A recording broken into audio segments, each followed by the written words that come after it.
달에 2번 온 가족이 모여서 음식을 함께 먹고 정을 나누는 즐거운 명절이 있죠.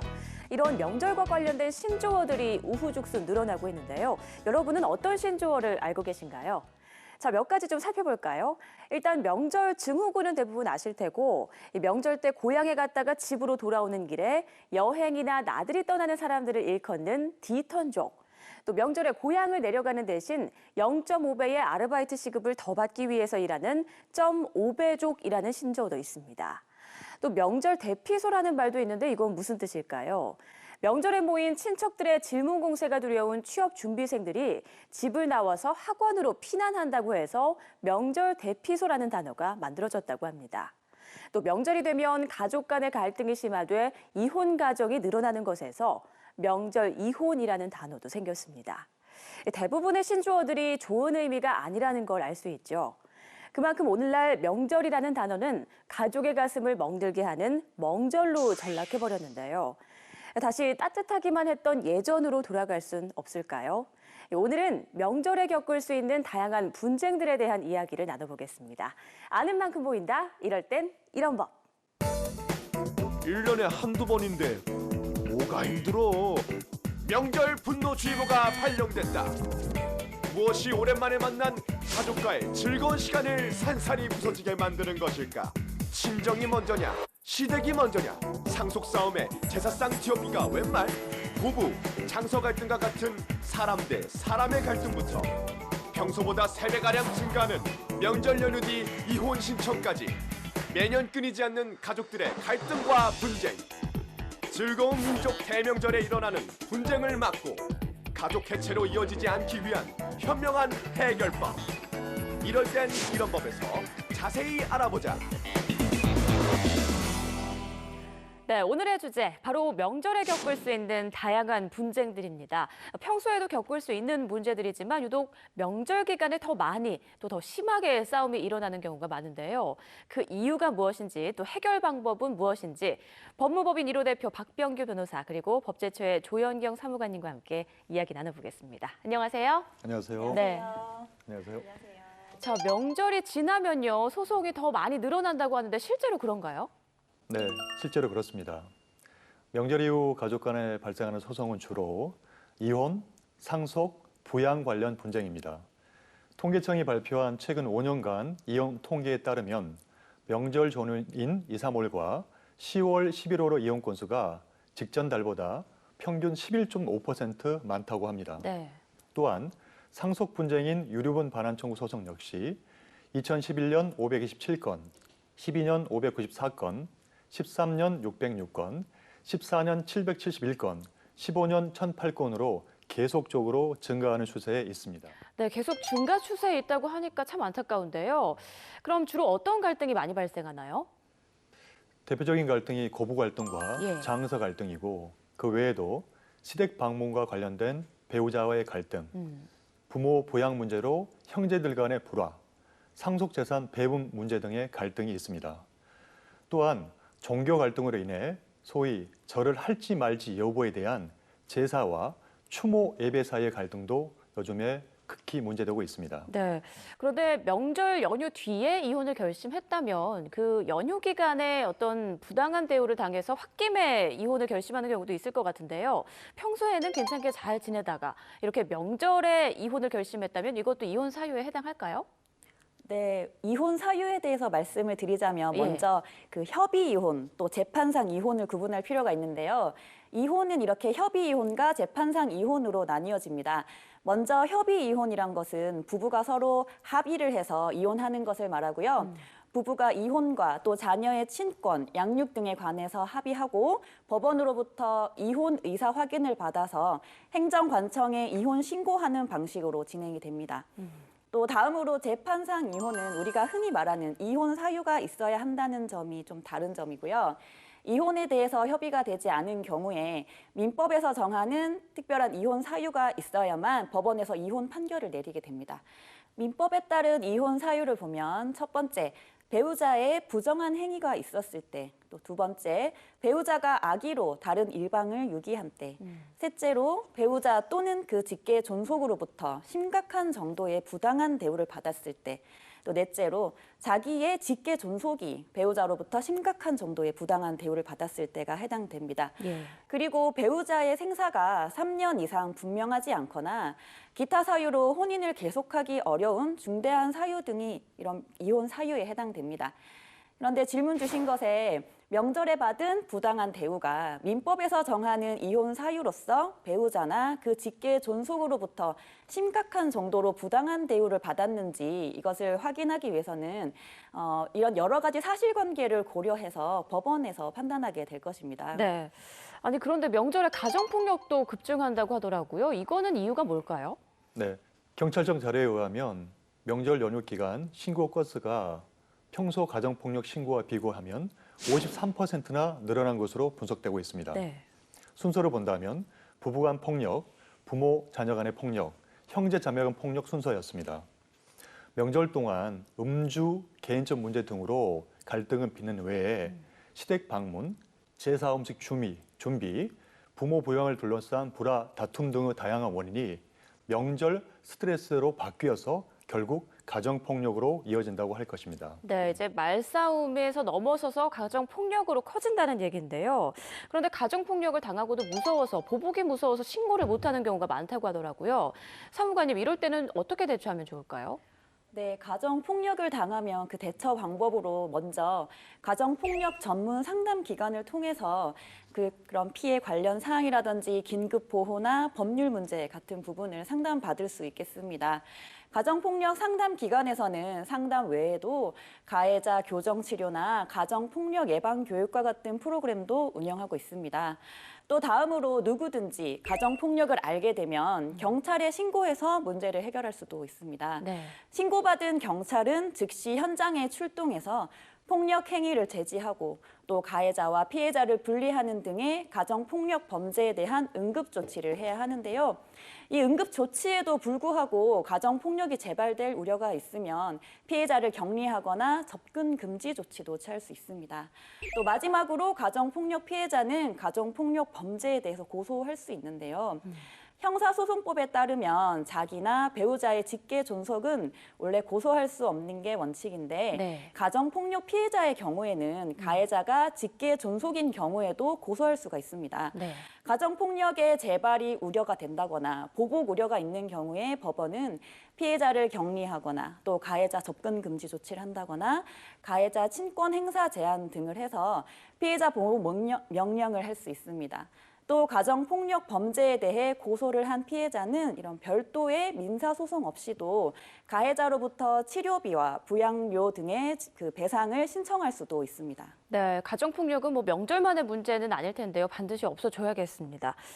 또 앞서 얘기했지만 이 제사와 관련된 분쟁도 생각보다 참 많다고 하더라고요. 보통 제사를 치르는 장남과 나머지 형제들 간의 싸움이라든지 종류가 달라서 또 의견 대립이 생길 수도 있는데요. 제사에 관련된 것도 어떤 법적 제도가 마련돼 있나요? 네, 마련되어 있습니다. 예. 법에는 제사권이라는 권리가 있는데요. 제사권이란 제사를 지낼 수 있는 자격이나 권리를 말합니다. 민법을 보면 제사용 제사는 제사를 주재하는 자가 승계한다고 규정하고 있습니다. 대법원에 따르면 제사 주재자는 돌아가신 분의 공동 상속인들 사이에 협의로 원칙적으로 결정을 합니다. 근데 협의가 되지 않는 경우에는 제사 주재자의 지인은 유지할 수 없는 특별한 사정이 있지 않은 한 돌아가신 분의 장남, 이 제사의 주재자가 되고 예. 공동 상속인들 중 아들이 없는 경우에는 돌아가신 분의 장녀가 주재자가 됩니다. 장남이 있더라도 중대한 질병이 있거나 방탕한 생활을 한 경우 또는 평소 부모를 학대하거나 왕래가 없는 등의 특별한 사정이 있다면 둘째가 제사 주재자의 지위를 승계하는 사실을 확인해야 될 겁니다. 네. 얘기 나눠보니까 이 명절 분쟁의 그 종류들, 이유들도 참 다양하네요. 그런데요, 왜 이렇게 유독 명절에 이런 가족 간의 갈등이 많이 일어나는 걸까요? 네, 평소 가족 사이에 묵혀두었던 감정의 앙금이 명절날 드러나기 때문일 것입니다. 명절을 맞아 서로에 대한 앙금을 하나둘 이야기하는 과정에서 다툼이 발생하게 되는데 특히 요즘은 가족들 간에 자주 만날 기회가 없기 때문에 네. 평소에 대화를 통해서 풀지 못하고 쌓여있던 것을 명절날 반주 한잔 하다가 폭발하는 경우가 많기 때문일 것입니다. 네, 오랜만에 가족들이 모이는 명절인 만큼 조금 서로 따뜻한 한마디 한마디를 해주는 게 좋을 것 같다는 생각이 드네요.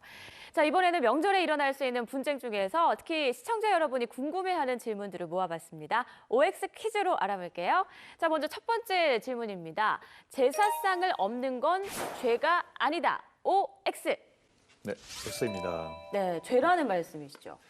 그 제사방학제가 성립할 수 있습니다. 사건을 하나 말씀드리자면 지난 2011년 4월 서울 동작구에 있는 사육신묘 공원에서 발생한 사건인데요. 사육신 후손인 현창에 속한 김모 씨가 사육신의 다른 후손인 선양의 후손들이 제사를 위해 묘역 내 의절사로 들어가는 것을 몸으로 막고 제사상을 들어 엎은 사건입니다. 예. 백촌 김문기를 사육신에 포함해야 한다고 주장하는 현창회와 배제해야 된다고 주장하는 선양의 후손들의 갈등이 결국 제사 방해로 이어진 겁니다. 형법은 장례식, 제사, 예배 또는 설교를 방해한 자는 3년 이하의 징역 또는 500만 원 이하의 벌금에 처하도록 규정되어 있습니다. 결국 김 씨는 벌금 50만 원을 내게 됐습니다. 주의하실 점은 제사상을 없는다고 모두 제사 방해죄가 성립하는 것은 아닙니다. 방해 행위는 이러한 의식의 집행과 시간적으로 밀접 불가분한 준비 단계에서 행해져야 하기 때문에 임시로 작은 상에 위에 올려놓은 것을 발로 찬 사건의 경우에는 제사 방해죄가 성립하지 않는다고 우리 대법원은 본 판결이 있습니다.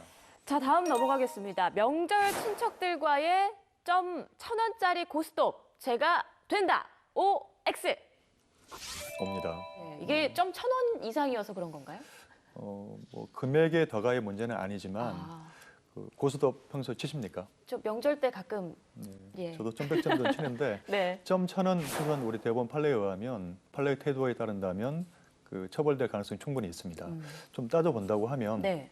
형법상 도박을 한 사람은 1천만 원 이하의 벌금에 처해지게 됩니다. 그런데 일시오락 정도에 불과한 경우에는 처벌받지 않습니다. 때문에 일시오락이 무엇인지가 문제가 되는데요.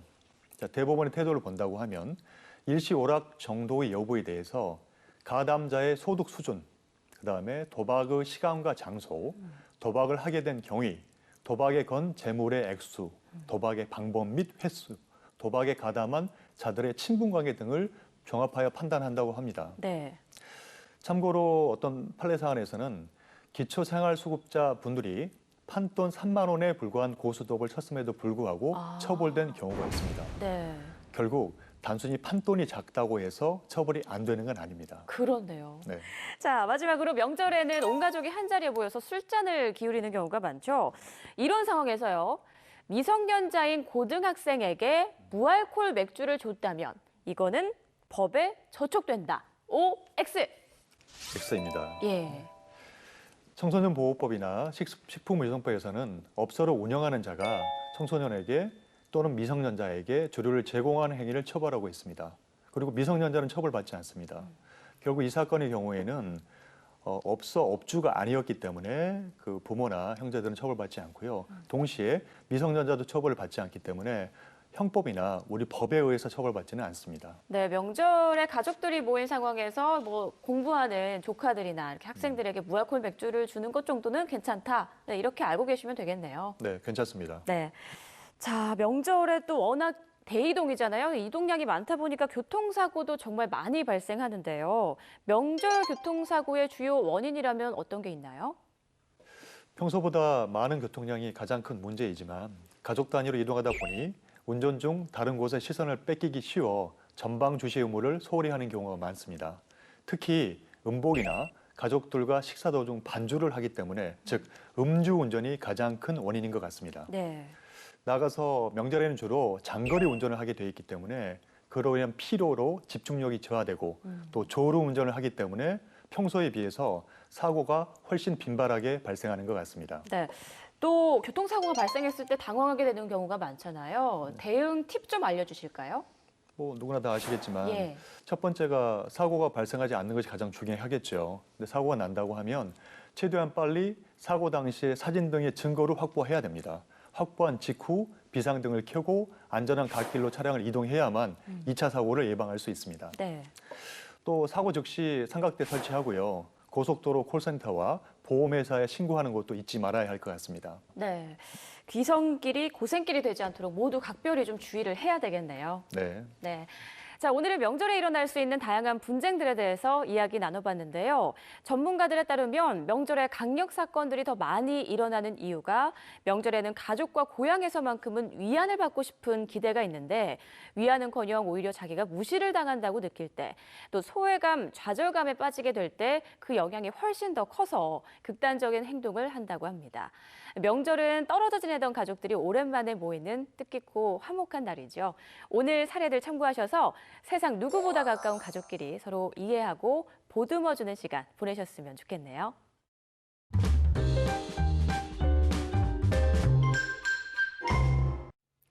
오늘은 신년을 맞아서 특별한 순서를 준비했는데요. 법제처장 직접 모시고 올해 바뀌는 법률 현안들에 대해서 중점적으로 알아보겠습니다. 재정부 법제처장 나오셨습니다. 안녕하세요. 예, 안녕하세요. 네, 반갑습니다. 자, 우선 가장 기본적인 질문부터 드릴게요. 법무부와 법제처를 좀 헷갈려하는 분들이 생각보다 많더라고요. 법제처에서 어떤 일들을 하는지 알려주시죠. 예, 법무부와 법제처를 헷갈려하는 분들이 좀 많습니다. 네.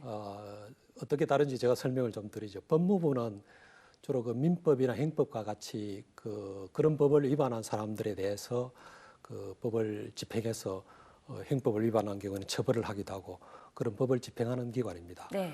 그리고 법제처는 법무부뿐만 아니라 복지부라든지 국토부라든지 이런 모든 부서의 법을 갖다가 저희가 만들 때부터 도와주는 역할을 합니다. 네. 그래서 그런 법이 헌법이나 다른 법률에 위반되는 것이 없는지 법제에서 심사를 해서 도와주고 그다음에 또 법을 심사를 하니까 예. 저희가 유권 해석이라는 걸 합니다.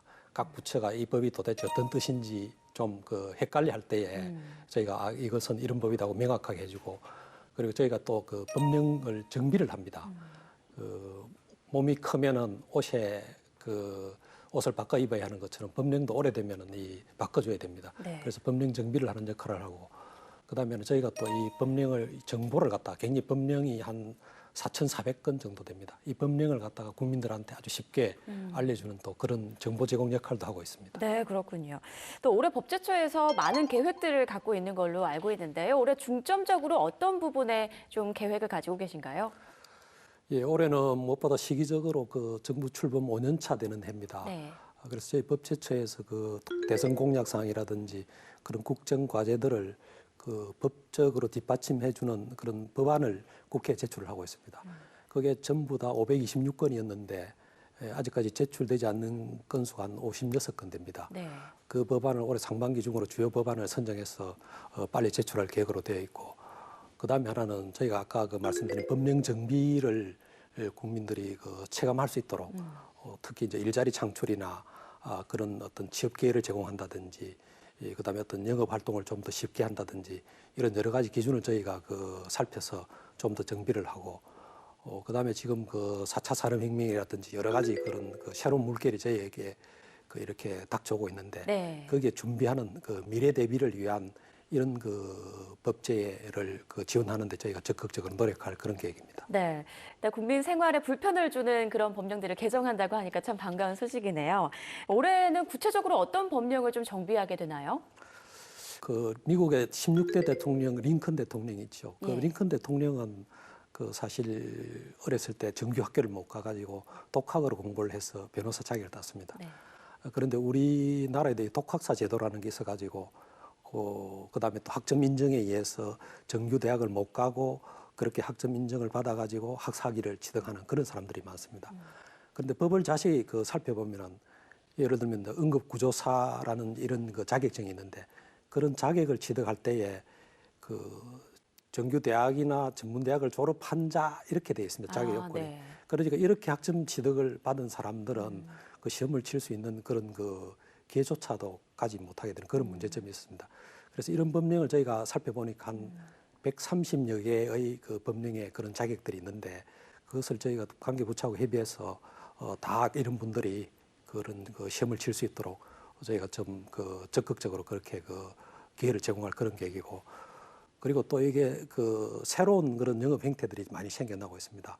예를 들면 온라인을 통해서 영업을 하는 이런 판매점도 많이 생겨나고 있는데 네. 근데 이런 경우에도 그 영업소의 어떤 그런 시설을 갖추도록 그렇게 하는 그 법령들이 많이 있습니다. 예. 사실 필요 없죠. 온라인으로 하니까 그는 안 갖춰도 되는 그런 것들이 많은데 그래서 저희가 이런 규정들도 잘 살펴봐가지고 좀 현실에 맞게끔 그렇게 정비해 나갈 그런 계획입니다. 그러니까 더 많은 사람들에게 기회를 주고 또 좀 더 생활이 편리해질 수 있도록 법이 개정되는 거네요. 예, 그렇습니다. 네. 자, 처장님, 이 신고제도도 국민들이 불편하게 여기는 것 중 하나인데요. 이 법제처에서 신고제도를 좀 더 편하게 정비해서 지난해 아주 반가운 상을 받았다고 들었어요. 적극행정 우수 사례 최우수상. 자, 그럼 앞으로 신고제도가 어떻게 바뀌는 건가요? 예, 먼저 그 법령에 신고라는 게 참 많습니다. 네. 예를 들면 출생신고라든지 주민등록신고라든지 그런 신고는 그냥 신고만 하면 끝나는 신고고, 그다음에 건축신고라든지 이런 신고들은 그 신고를 하면은 담당 공무원이 바로 그걸 갖다가 거기서 신고됐다고 사인을 해가지고 접수증을 바로 주지를 않습니다. 네. 그걸 검토를 해보고 어떤 경우에는 뭐 심지어 한 40일이 지나도록 아무 소식이 없어가지고 찾아가면 아예 잘못됐으니까 다시 해오라 그러고, 그러니까 국민들이 굉장히 불편하죠.